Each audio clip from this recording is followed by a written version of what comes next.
ቤት ውስጥ ራሱ እህት ወንድሞች ሰነፍ ሰው ስታይ ሰው ላይ ያሳብባሉ። አለመስራታቸውን ቤት አለማጽዳታቸውን ወይም እናት አባት ያዘዘውን ነገር አለመፈጸም እህት ወንድም ላይ ሲያላክኩ ይመጡና በኋላ ትዳር ላይም ሲመጡ ይሄ እንትን ይከተላቸዋል። ወይ የሥራ አስተዳደር ሲያገኙ የሆነ እድል ሲያገኙ ይመጡና ሰዎች ላይ ማሳበብ ይወዳሉና እዚህ ፕላትፎርም ላይም ሲመጡ ስንፍናቸውን ድካም ይጠይቃል። ፕላትፎርሙ ዝም ብሎ ተኝታችሁ የምትበሉበት አይደለም። እንዳያችሁት ጊዜ ይፈልጋል፣ ንግግር ይፈልጋል።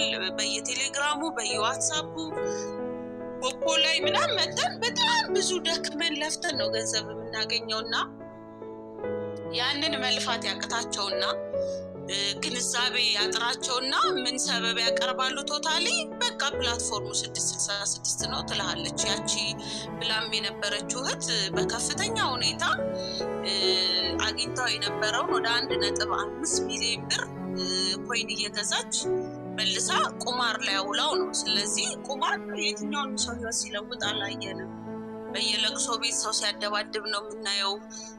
በየሰፈራችን ሰው ሲገዳደል ነው የምናየው። እና የአንድ ሰነፍና የአንድ ቁማርተኛ ወሬ ከኔ ህይወት ጋር ሊወዳደርም ሊነጻጸርም አይችልም።